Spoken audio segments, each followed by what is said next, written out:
Welcome to E360 TV, the live streaming and on-demand destination for influential voices and enlightened audiences. We offer trending, grassroots, and purpose-driven content across a diverse range of interests. E360 TV is more than just watching programs. We offer the ability to interact with live shows connecting audiences to real, authentic influencers and storytellers while streaming to millions of devices.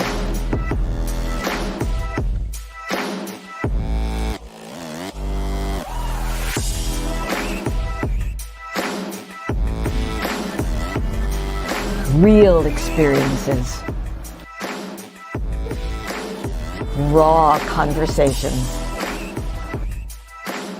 One destination for it all. E360 TV. Hello, hello, hello. I have a question for you. Have you ever felt completely lost? You know, seeking purposeful direction that could and should propel your mission within your divine journey to that next level, but still it hasn't happened. Well, my name is Lauren Michaels Harris, and I'm the founder of P3, the Journey Series. People come to me because they're wounded. Many are scared, and even there are those who are bruised simply because they feel that they are increasingly, for whatever reason, losing their ability to dream. Now, this P3 program is not for a person who's just looking to start a business, no, but rather for those of you out there who have been on your journey and you've been navigating within your divine purpose, but you still desire to elevate to that level that you have not reached yet. If this is appealing, if this describes you, then I want to have a chat with you. I want to hear your story. So use the link below to get registered for your free seat at P3, the Journey Series. And let's get started, one story at a time. I'll see you inside. Click the link.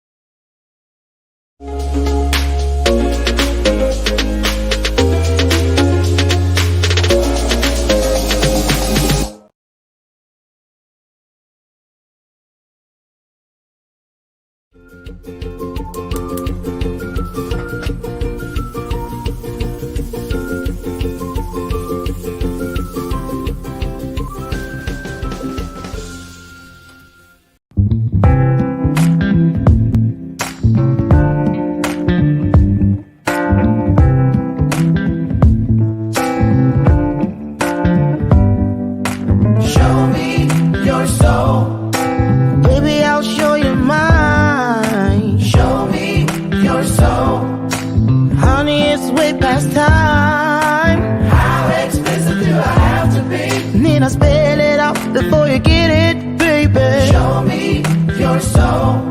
And honey, I'll show you mine. I'll show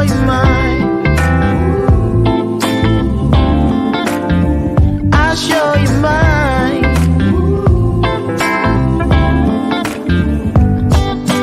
Boy, I'm standing right here holding up a sign, shamelessly displaying my state of mind. You walk right past me, pretending like you don't see what's yours for the taking tonight.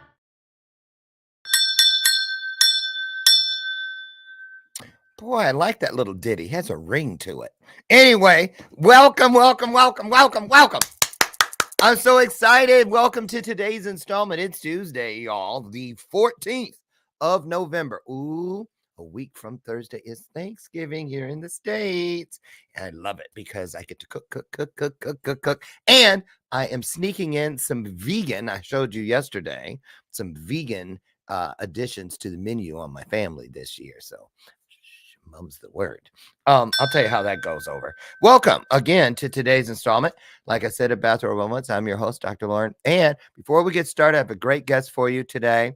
I wanted to remind you that this month, right now, we're in the midst of it, almost halfway through, officially tomorrow, National Adoption Month. And as an adoptee myself, I love to remind people how important it is, how very, very important it is to keep this available. In other words, have the conversations. If you know some loving families that have more room to love a kid who needs it, we have over 400,000 children currently languishing inside the United States foster care system, just waiting for the opportunity to have a forever home. And like I said, I know what that feels like. So I just wanted to remind you guys that now's the month to check it out. So there it is. I'm going to let that scroll along the bottom. Adoptuskids.org is a great place to start getting information about how you might be able to give someone a forever home.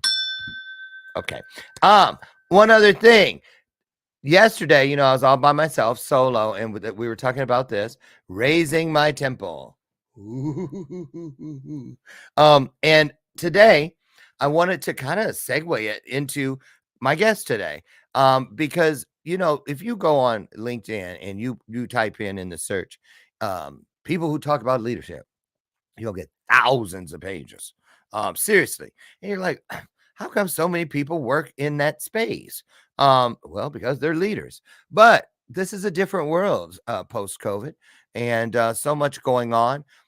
Leadership skills, I think, excuse me, I think that if it were up to me, you know how teachers and licensed people, my husband, Brian, he's a psychotherapist. He has to go and get continuing education credits. You know what I'm saying? Staying on top of it. I believe that leaders should be forced, mandated, if you will, to consistently keep their fingers on the pulse of change as far as what it takes in this day and age to be considered an effective leader. So our guest today is Angilie Kapoor, and she's in Bali, Indonesia, right? Who knows anything about that place?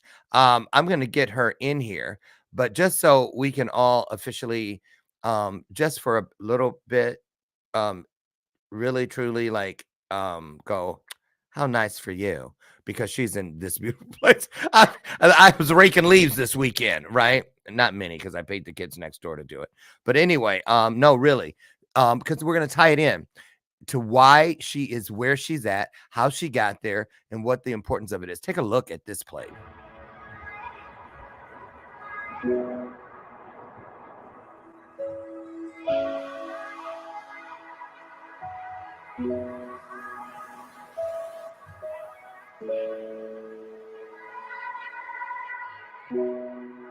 Oh my goodness. Nice, huh? Yeah. Voices in my head scream so loud. Never know what they're talking about. Now I've got you under my skin. I feel it's melting. You got my body feeling things even I can't resist. No, I can't resist. I can't resist. You see me in a different way. I didn't think my heart would let me stay. I can't believe I'm saying this. It's scary. It's scary. You see me in a different way. My love for you is every day.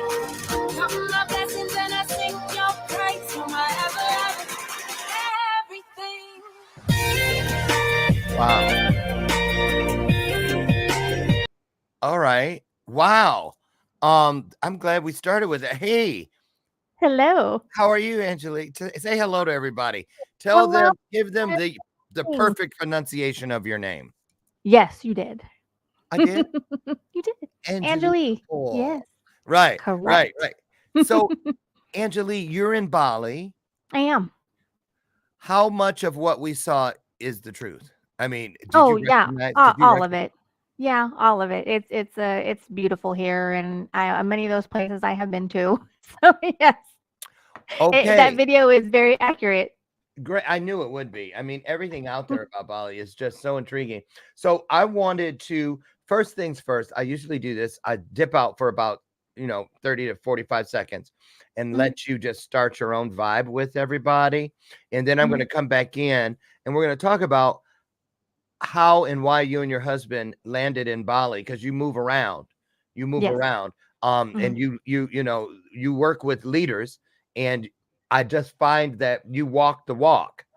I think I shared something of yours. I reposted it on LinkedIn just the other day, and that's how I posted it. I said, wow, this is walking the walk, not just talking the talk. So anyway, I'm going to dip out. You say hello to everybody, and then I'm going to come back and we're going to get officially started on, because I believe raising your temple is part Yes. of what you two are doing there as well. It's a spiritual thing as well as a big move for a lot of other reasons. So all Yes. you take it away, and then I'll be right back.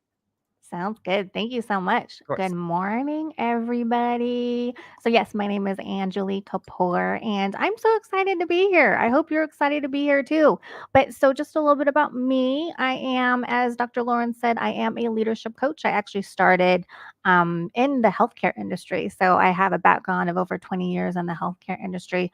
I started on the clinical side, and then I transferred to the administrative side, just because I wanted to work with patients while they were awake. I was in surgery, working the clinical side. But when I moved over to the administrative side of healthcare, I just unintentionally climbed my way up the career ladder into the leadership and management ranks.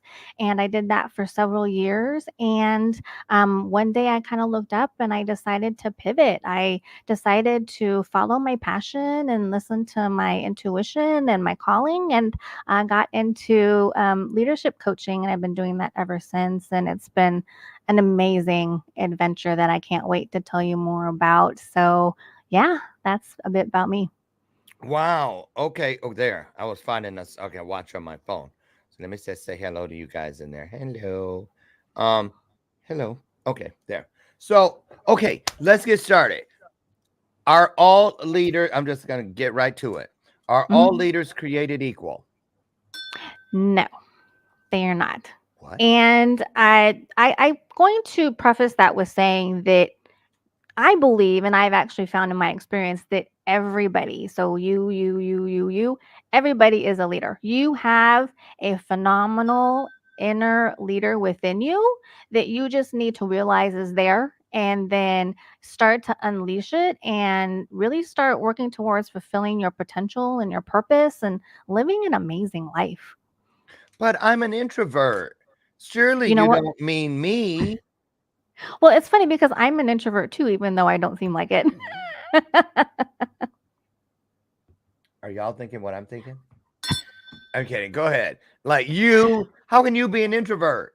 Yeah, no, seriously. I am an introvert. I mean, growing up, I was very shy, very quiet. When I started as a manager for the first time, I, was the one in the corner in the conference room, just being quiet with my head down and, really wondering if I had what it took to lead people, just because I was so quiet and I hadn't yet found my voice at that time. But that was part of my amazing growth process and becoming self-aware and discovering about me is that I have learned to really use my voice and be authentic and become vulnerable and transparent and really want to share about me, because I've realized that that in turn helps other people. So yeah, I mean, I am an introvert, but I've definitely grown.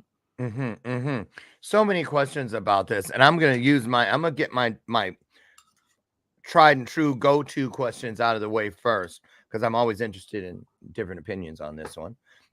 Let's talk about this. There are a lot of people I know who have innate leadership skills. They're Yes. gifts. A lot of them, a lot of the things that make a great leader isn't what they teach you in Wharton School of Business Exactly. or anyway. They are things that are innately, they are God-given gifts. Yes. And so a lot of people, what would you say, in your opinion, are the top 3 misnomers? What are the top 3 urban myths, if you will, about what type of person makes the most effective leader? People may say, for instance, multiple degrees. Right. Okay, they're in academia, hmm or so on and so forth. So what would you say are the most that keeps people from saying, I'm going to reach for a higher diving board? That means I'm going to have to speak a lot. And I don't Yes. like speaking in front of people, so I don't want that. I don't want to go for that managerial spot. What are some of the things that you see that keep people away that shouldn't keep them away, but nonetheless it does? I think the number one thing that I see a lot is that people believe that in order to be a leader, they have to be an extrovert, which goes exactly with what you went into of being an introvert. Is they think that they have to be an extrovert, and I mean, I'm a prime example of that not being true. And I know so many other people who are introverts that are amazing leaders. I got dubbed by one of my clients very early on in my coaching. She called me the power of the introvert. Mm, So yeah, it that is a huge misconception that I come across a lot, is that people think they have to be very boisterous and mhm, loud in order to lead, and that's not necessarily true. The other thing that I always run into is that you touched on it as well, is that people think they have to have a certain amount of education or certain amount of initials behind their name or certifications that are stacked up and behind them and things like that. But that's not necessarily true either. A lot of things that you learn as a leader is actually from experience and from your own experience. One of the things I'm sure that we'll touch on today is that, I've found that the foundation for becoming a great leader is actually to become self aware and to really mhm. get to know yourself and become a leader of yourself, and then that then expands into you being able to effectively lead others. Effectively So lead that's others. that's huge. Yeah. It is. Now, a lot of people would say, well, I'm just not a people person. You know Mm, what I mean? I'm not going to be the one, come on, team, because, a leader isn't necessarily like a coach uh, exactly. for sports, a Hmm. coach, come on, get in there. Hmm. You know, um, and trust is a big piece. Right. You know what I'm saying?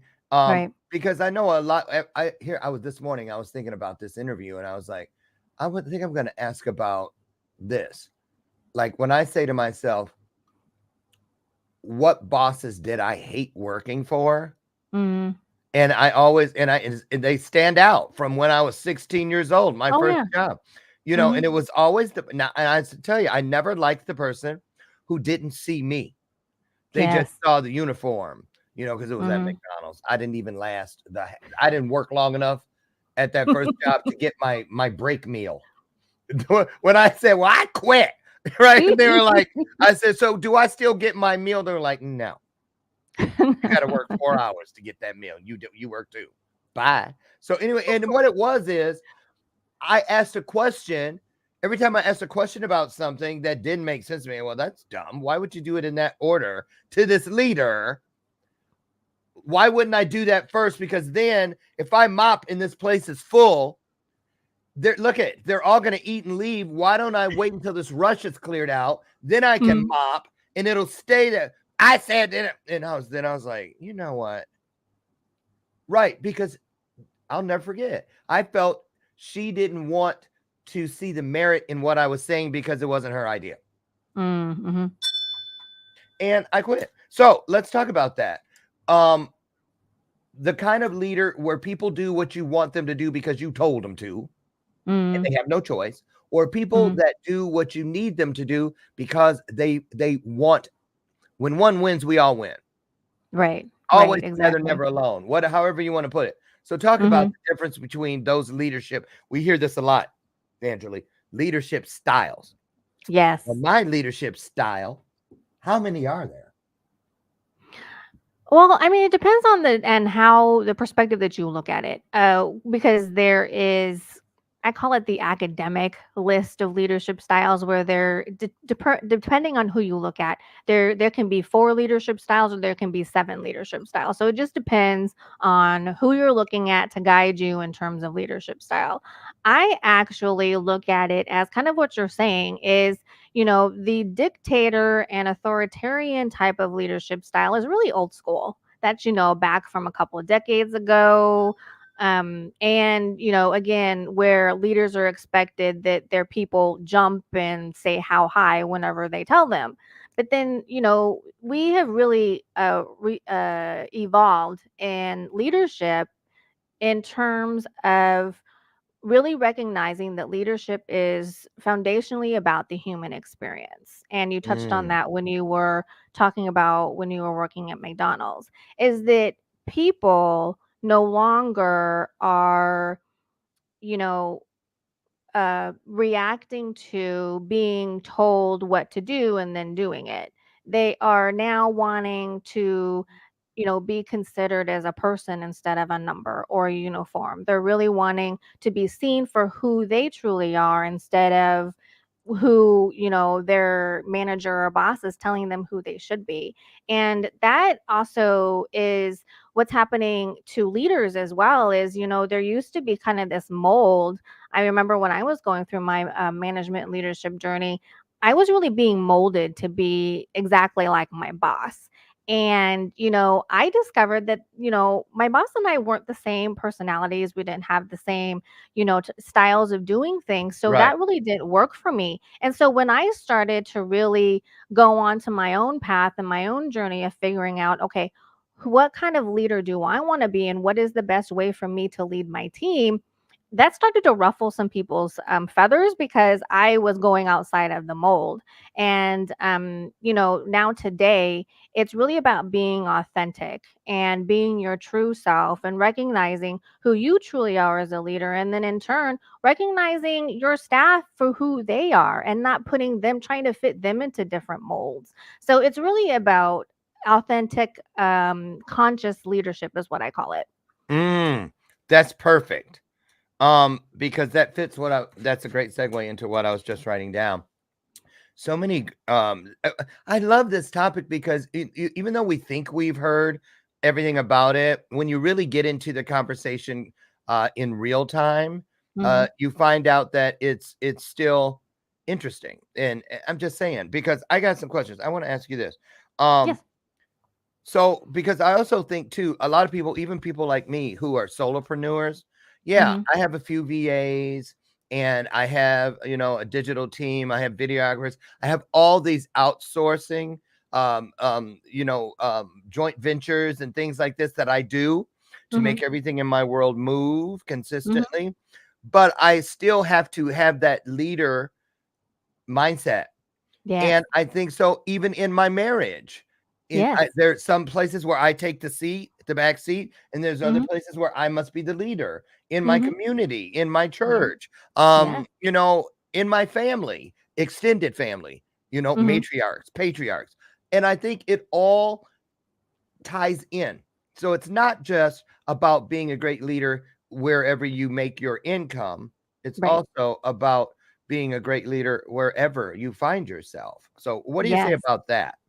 Yes, no, exactly. I totally agree. When I started my journey as a leadership coach and starting my own coaching company, my focus was really on working with managers and leaders in the workplace Yeah. because I saw that gap that existed in leadership preparation and training and development from when I went through my own journey in leadership and management. So that was really my focus. But since then, over the few years that I've been coaching, leadership coaching, it's really what you're saying. It's in my perspective of leadership is the same. It's really expanded into, we're not just talking about leaders in the workplace. We're talking about leaders everywhere across all kinds of aspects and sectors all over the world. Like I said, I've really learned that we all have this inner phenomenal leader within all of us. And we all are capable of being leaders of ourselves, leaders of our own lives. And like you said, as an entrepreneur, you need to be a leader. You also need to be a leader as a family member. You also need to be a leader as a church member and just all kinds of other things. I mean, leadership is something that is just, it goes into every aspect of our lives. And again, it's something we really don't realize because we've just been so groomed to just see leaders professionally in the workplace. But really, leadership exists in your personal life and in everything that you do, really. I agree. How important, Angelie, and then I want to show a clip from I was telling you before the show about it's a TED idea clip Hmm.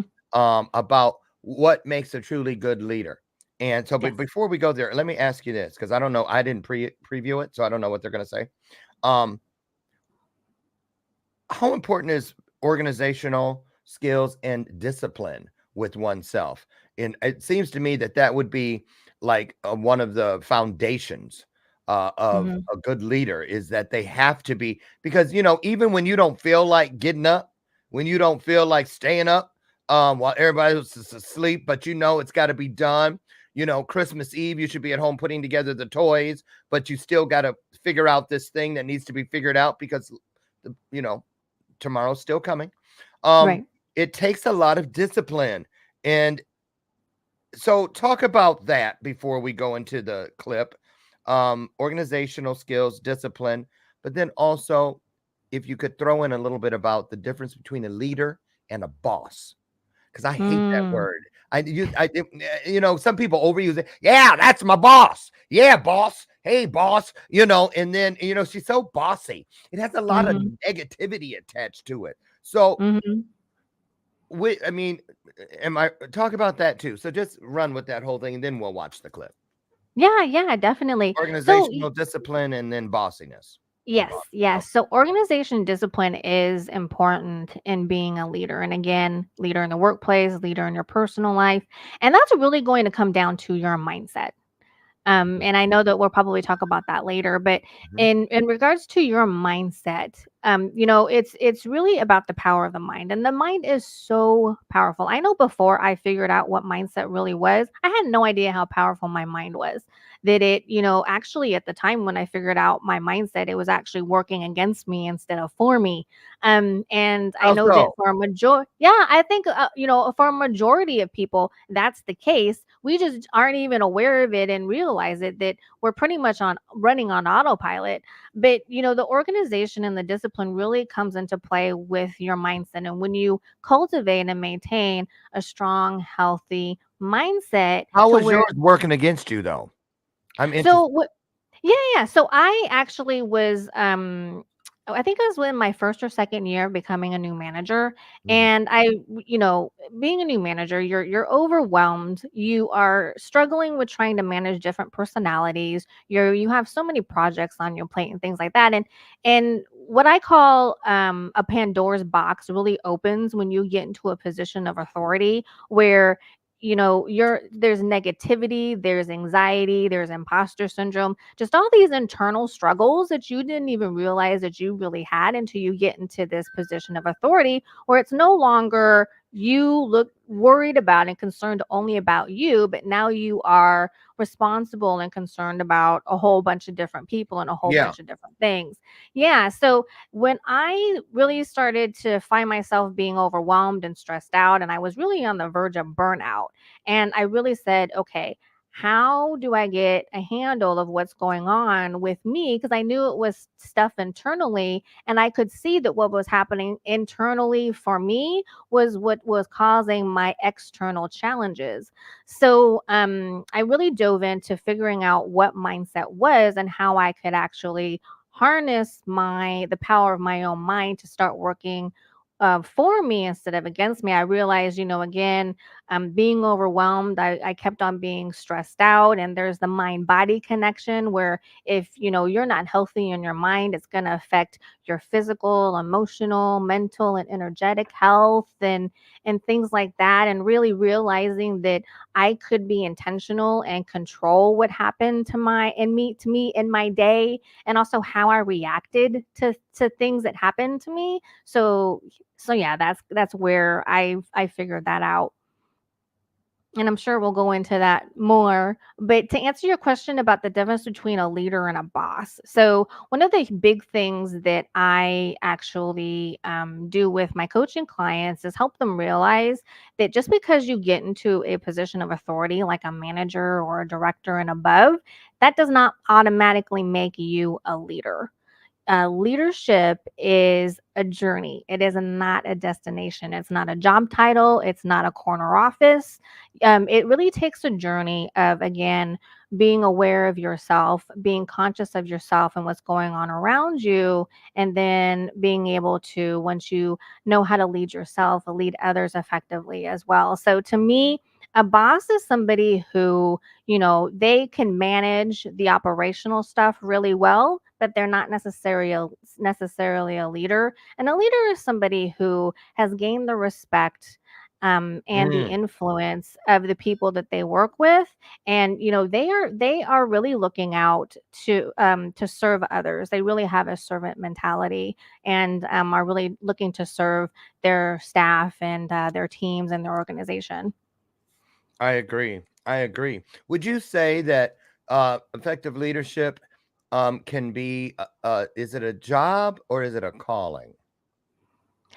I really feel it's a calling. I've really found that Yeah. it's a calling, because I've seen managers, I've worked with managers who, are happy with having their job title and having a team, but they're really about just maintaining, kind of midline, just expectation, just, have things running smoothly, but not really going out of their way to empower or inspire and motivate others. True leadership is really a calling because you really feel like you have a responsibility to pay it forward. I call it the leader sacred mission, where you as a leader, your sacred mission is to create and build more leaders. So Mm, helping to empower others to become leaders and then go out there and like multiply leaders all over the world.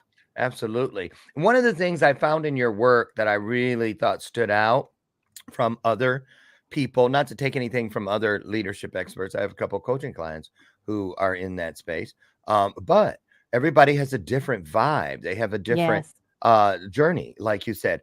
And one of the Hmm. things I loved about finding in yours is, when you said mindset, it's not just our mindset as the leader or the person, moving into leadership or newly appointed.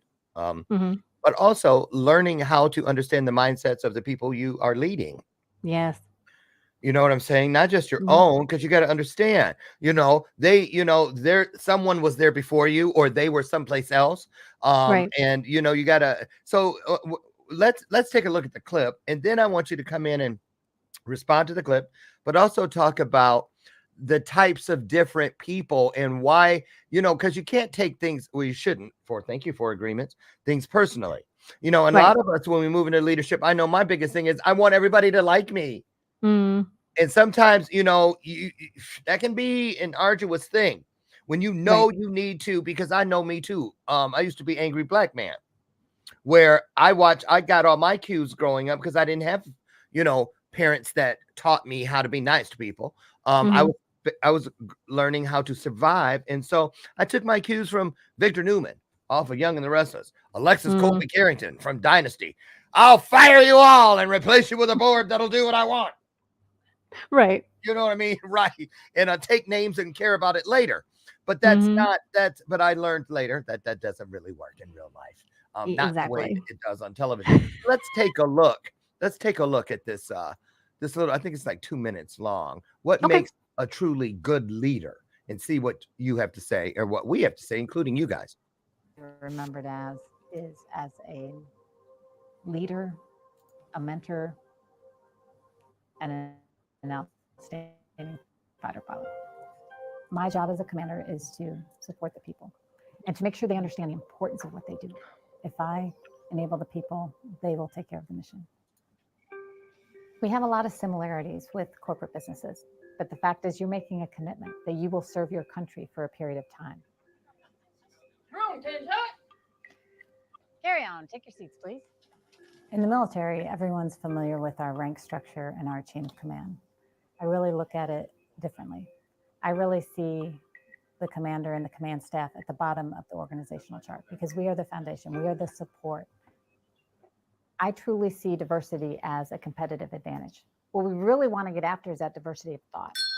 If I have people around the table who think very differently, that have different backgrounds, we have diversity of thought around the table, then we're able to come to a better solution. It's going to take longer.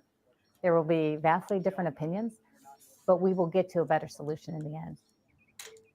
I like One of that. my favorite techniques Mhm. is something we call leadership by walking around. My command chief and I would get in a car and not tell anyone where we were going. We would drive somewhere throughout the wing and go talk to airmen. And I want to hear the feedback. I want the real feedback and just hear from them directly. And they appreciated the interest we took in their job and what they were doing. We want to put systems in your hands that make it as easy as possible to do your job. Anyone can have a good idea. And quite honestly, our youngest airmen usually have some of the best ideas. As a fighter pilot, you have to learn to think very quickly, and you have to be able to think ahead of the airplane. You have to think about what's going to happen next. And so I think that has truly prepared me to be ready for the unknown. I think a lot of our ceremonies and our rituals are so important because they help us understand our heritage, and it instills that pride. And pride is a powerful emotion. We will continue to be the world's greatest Air Force. Yes. And our job at Air Force Recruiting Service is to ensure that we attract America's best and brightest to remain the most powerful Air Force in the world. When people are proud of the organization that they are part of, they will work so hard to continue that incredible legacy. All righty. I Hoorah! like that.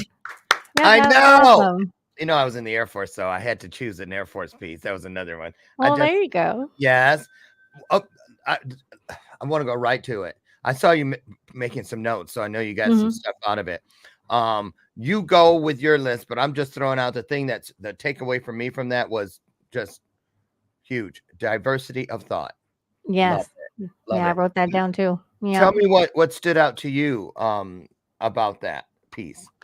Well, I really like what she said about command is really at the bottom. They are foundation. And that is key. Again, going back to that servant mentality of being a leader is that, you were there to make sure that the people that you are responsible for have the support and the resources that they need in order to excel in their job, and to me as well as in life. And so I really liked how she was really candid about that, and I really love how they did the leadership by walking around. That is so important. Yeah, to again, it's going back to the human experience, understanding that at the baseline, leadership is about the human experience, and going out there and really being intentional about talking to people and asking for their feedback and their thoughts and their opinions, because again, that is all goes back to diversity and inclusiveness.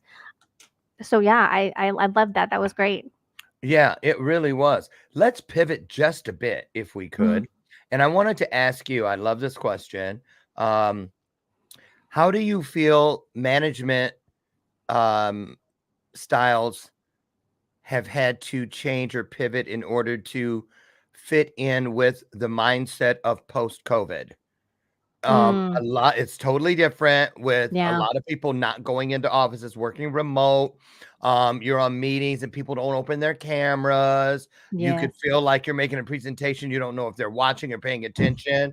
All kinds of things. Kinds of things. People can say stuff without saying anything on Zoom meetings, and there's so many different aspects of it. So let's talk about, do you work with, what have you heard? What's the pulse like with your clients as far as pivoting to keep your edge, to keep your mojo in place? Because a lot of people too, a lot of businesses we've seen places that close down, restaurants that only have drive-through because they can't find anybody who wants to work. People are like, $17 an hour or nothing to stand here and pass out pamphlets because I can panhandle and make more money than what you're offering. Right. So the mindset again, talk about that post-COVID. What's it like out there?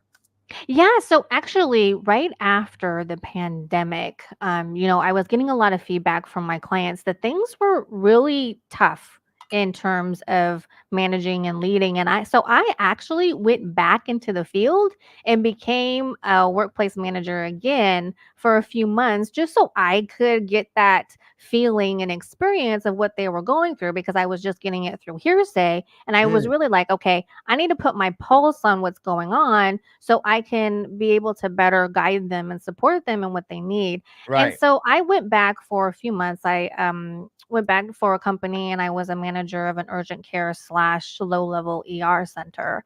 And yeah, I mean, it was tough out there after the pandemic. I mean, you were wearing masks all day.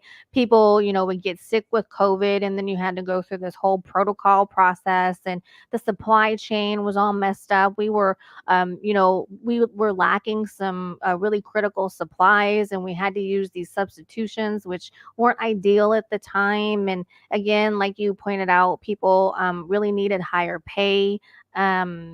For what we were dealing with COVID and inflation and stuff like that. So yeah, I mean, it definitely is tougher now post COVID, and that's really where, again, having that strong, healthy, positive mindset, cultivating that, and being able to maintain that comes in. Because again, if you are firmly aware in yourself and how you react, your triggers, the emotions that you have, and if you're able to manage what you're going through, knowing when you're stressed, knowing when you're overwhelmed, making sure that you get the breaks that you need, the sleep that you need, that you're eating healthy, that you're exercising, things like that. Again, your goal is to make sure that you are performing at your best so that you can give others your best, because you cannot serve from an empty tank. No, It just won't happen. no. So again, the whole mindset and importance of taking care of yourself, really knowing yourself, and then the better that you know yourself, and you can have empathy and compassion for others, and putting yourself in their shoes so that you can see, okay, this person is going through this right now. How do I feel when I'm going through that? Or how would I feel if I were in their shoes? And then really using, again, that human experience to really help guide you in being able to be the best leader that you can be, even in trying times. Ah, speaking of the best leader that you can be, let's one of the another thing that I love about your coaching is that you work with people who are aiming for higher managerial roles. Hmm. They may not, the opportunity may not have presented, but to get them ready, or Yes. to get them ready to believe that they can throw their hat in the ring Hmm. and go for these higher diving boards. And then also the person who is this new opportunity is cast upon them because of some vacation, something was vacated, some position was Right. vacated, Right. hiring from within, whatever the case may be, and they didn't see it coming. They were like what do they call it? Blindsided. And they Yes. may Uh-huh. feel like, I'm not ready for this. Oh my God. And pass up a wonderful opportunity. But they can come to you. Talk about the people that you serve, your ideal client. What is the number one reason people reach out to you for the work you do with getting them ready to be great managers? Let's talk Well, about most of the new manager. Yeah, definitely. Most people come to me because they are what I call, they are drowning in the leadership treacherous sea of the unknown. So it's, again, getting into that first managerial role and not being prepared or trained or developed in order to get into that role. A lot of the times, people struggle with, going from just an individual contributor, being an employee, to now being, in a position of authority, being a manager, and then being responsible for a whole department and a whole team and things like that. And it's such a huge transition. I mean, it's a different mindset, it's a different approach, it's a different perspective, it's a whole different skill set, and it even requires the usage of the different side of your brain. So I really work with people and helping them to make that transition and make it, successfully before they burn out. I burned out, and I don't want other people to have to go through that same struggle. So yeah, people come to me because they are at that point to where they're struggling, they can't gain their footing, they don't know what they should be doing, and they're really just seeking guidance and support, and how they can, just function to the point to where they feel somewhat normal and like they're Mhm. doing okay. And of course, we work and take them beyond that to where they are these great, empowering, inspirational leaders. But yeah, that's the gist of, my clients who come to me, is that they're struggling and they have no idea what they should do or how to get out of that. And then panic on sets and all Exactly. that, and yeah, and desperate people make desperate decisions. That's not good. Hmm. Let me ask you Exactly. this. So let's say you were hiring for a Hmm. managerial position, and you Hmm. got 30 people out in the waiting room waiting to come in for their interview. What would you say, sitting behind the desk doing the hiring, what would be the first thing that would tip you off when someone walked in the door before they even opened their mouth? Um, what would be the first thing that would send a signal to a person like you that, this could very well be a great leader walking in the room right now? Is there anything before you even open your mouth that smacks of, here's a strong leader? Yeah, I mean, for me, and I know that you and I have talked about this, but I feel like I can energetically just sense when somebody has, a strong intention, and really is looking to serve others and not really looking to promote themselves, gain looking at their own success rather than the success of a whole. And so, I usually can tell when somebody walks into the room just, by their demeanor and their body language and things like that. If they're I call it being inwardly focused versus outwardly focused. So again, that inwardly focused is really just kind of narrow-minded, just kind of worrying about you, Yeah, the individual self. yeah, And then outwardly focused, having that awareness and consciousness and knowing that we are all connected and what you do impacts other people, and just having that understanding and that consciousness of being able to do that. And really the first things kind of out of that person's mouth um can really tell you, if they're somebody who again has that mentality for leadership, or if they still need to go through that development and transitional phase of understanding there's got to be that shift there, in order for you to be a strong effective leader. sure. What about tip-offs that the person might be a little bit ego-based? For instance, a Marsha kind of person. It's all Hmm. about me. I Right. know in my own work, that's sometimes a clear tip-off to me.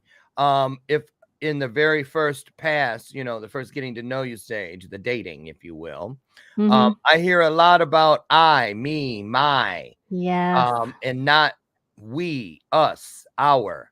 Um, Hmm. well, together I listen for all those things. This to ascertain if this person is speaking from a collective, Yes. the overall good, that kind of a thing. Talk about what to listen for, because oftentimes I think people get confused that I'm not a great manager because they took a position that was not ready for their management style. They may be ahead of their times, ahead of the curve. Their mission in what they do is different than the place they're taking the job with.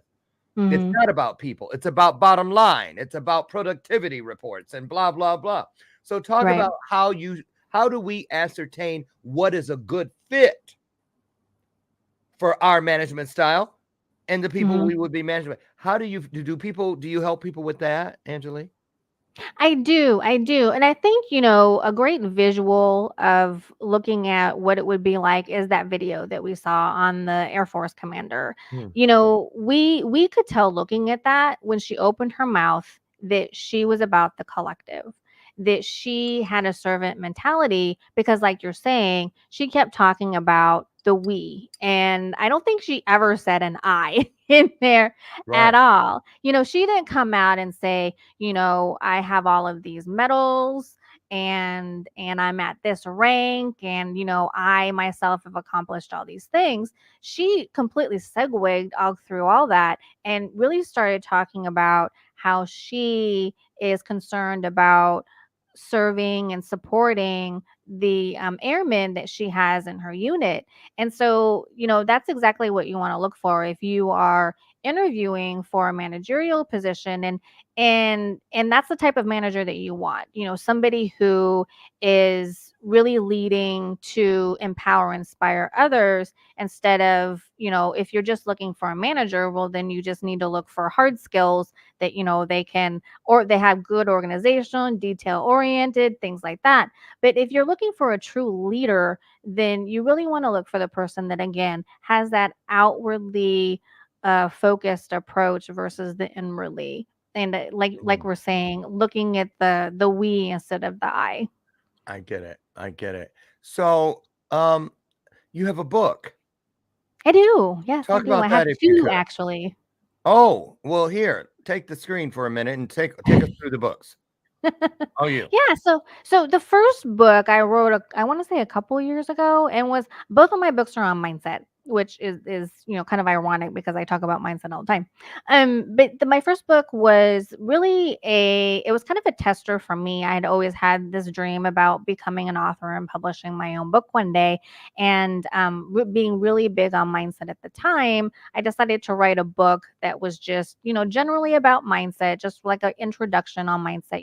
What it is, where did it come from, what the different types of mindsets are, how you can the auto programming, how our minds can actually control us rather than us, controlling our minds and things like that. And then my second book, which actually came out last month, is called Leader Mindset Activation. It's based on a 3-phase methodology that I created to really harness the power of your mind. So the 3 phases are awaken, where you become aware of what mindset is, as well as, consciously become aware of the type of mindset that you have. So, your limiting beliefs that you might have, and your thought patterns and things like that. And then phase 2 is all about activate. So starting to make that shift in your mindset to start developing a healthy, strong, and positive mindset for success. And then the last part is called harnessing your the power of your mind, where it's really about transforming your mindset and then working on it, maintaining and managing that long term. And it's really cool because when you transform your mindset, you really find that it transforms your life. And so you're really in this new way of living when you have transformed your mindset, and just continuing to grow, develop, and maintain that. Perfect. Now, this caught my eye. There is no catch. $6. Are you saying people can come over and get the book for $6? They can. So this is actually a bundle that I put together. So for Wow. $6, you can get the new book, Leader Mindset Activation, and it comes with 4 bonuses. Actually, it comes with 2 mini video trainings and guides. We look at success blockers, so some typical behaviors that tend to block people from success, as well as breaking the chains. Breaking the chains of your limiting beliefs or your mindset blocks. Then I Uh-huh. also put together it's called the energy of gratitude video collection. Nice. I did this amazing series on gratitude last year, and I just took a few videos from that to give people an idea and really help to inspire them to develop a gratitude practice and the power of gratitude. And then Perfect. the last bonus is a complimentary strategy call with me. It is not a sales call by any means. I won't be trying to sell you on anything. It's truly a coaching call where I get on the phone with you and we talk about, what your goals are, what it is that you're trying to achieve, and what things are holding you back, what's hindering you, and coming up with a plan to help you overcome those things that are limiting you and keeping you from achieving the goals that you want. Oh, that's perfect. That's perfect. Hey, you guys, listen, scrolling at the bottom of the screen, you're going to see 2 things. Well, first you see Oversight Global on YouTube, and then also the Facebook. Where do they go? Oh, and the book, to get the book, it's already for $6. It's already at the top of your thread in your comment section, you guys. I did it before we even went live because I knew you'd want this. So it's there waiting for you to simply click on at the end of the broadcast, which is in a couple minutes here. So, let's talk about timing. Let's Yes. talk about timing. for people who have goals coming up in 2024 of, doing whatever they need to do to move themselves and move the needle to a higher diving board. Um, you know, um, Talk about how you work with people and give us the Reader's Digest thing to help them bolster their spirit, to reach for those higher diving boards, just to say, okay, let it rear its face. I'm going for it. I'm going to do it. I'm going to slam dunk this thing. Talk about why that's important to make that move and decide now before you talk yourself out of it. Yeah, exactly. Actually, it's a great segue into I actually every year I do what I call an intentional goal setting workshop. I always do it at the end of the year to, like you're saying, prep for the new year. And so we go through reviewing the previous year, lessons that you've learned, things that you need to let go of so you don't bring them into the new year. Mm, We talk about that's a huge one. We talk about, the things that you desire to accomplish in the new year, as well as the type of theme that you want to yeah. create for yourself, as well as, the things that you can do to keep that momentum. So you're not just another victim of setting another New Year's resolution. You Okay. actually are going to work on your goals for the year and accomplish them by the time we meet again next year. So I actually am launching that workshop tomorrow. So if you guys want to go Perfect. to my YouTube channel, my Facebook page, my website, it will be there.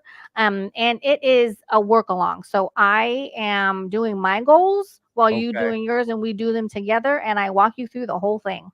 Okay. But now somebody was asking about the bundle. They said it's a great thing. So I've put all of the links in now, not just the book one, but everything's in there that you've seen here. Someone had a question really quick. I have a question related to COVID encouragement. I have employees who are feeling afraid of having to wear masks again. Many went through Mhm. the trauma of COVID, the first working through COVID the first time. Any suggestions? Yeah, I mean, again, I completely understand and empathize with you. It's a tough time right now to be a leader and a manager. But again, be there for your staff. Be empathetic. Put yourself in their shoes and think about what it is that they're feeling, what their concerns are, and how you can really, help them overcome those concerns and the anxiety of getting back into masks. Um, you know, Also remember that we're all in this together. I think Yeah, that's something that as leaders and managers, we always feel very isolated and alone. And I agree. it is not that way. It's a perception, of a manipulation of how we've been groomed to thinking that leaders and managers are. Again, you are not alone. Be there for your staff. I can't say it enough. It's about the human experience, and leadership is a journey and not a destination. And if you are authentic to yourself and true to yourself, and you are also that way with your staff, if you let them Yeah. see who you truly are, then that goes a long way. It goes a tremendously long way. It sure does. Wow. So, you guys, all of the links are now inside of your thread there in the comment section. I hope that helps. Reach out, continue the dialogue with Angilie Kapoor. She has a television show coming up in the spring right here on Trajectory TV. So, we're going to make sure you know about that. Know that that is coming. Get over and start your relationship or continue it because you've already started a relationship just here today. And I want to thank you, Angilie. Say hello to your wonderful husband for me. I We'll will. have to get him in here on one of these. And Yes. keep doing. Looking so forward to all the wonderful things coming out of your pipeline in 2024 for not just you leaders, you managers, but for just people who are changing the world at large. That's all of us. Okay. So listen, thank you again. And thank all of you. Listen, tomorrow I will be back, God willing. Oh, Jay.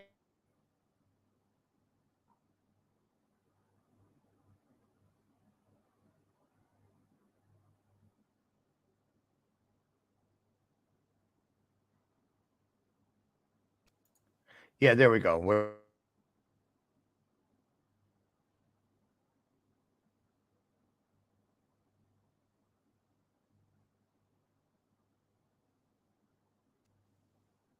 Okay, I'm gonna try to close the show before I freeze again. Okay, goodbye. I'm gonna decide.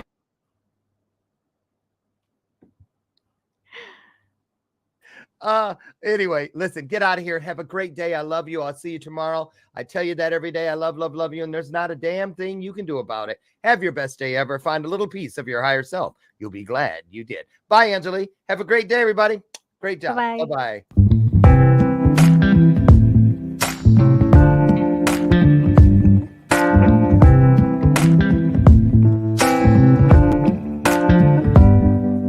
Show me your soul. Baby, I'll show you mine. Show me your soul. Honey, it's way past time. How expensive do I have to be? Need I spell it out before you get it, baby? Show me your soul.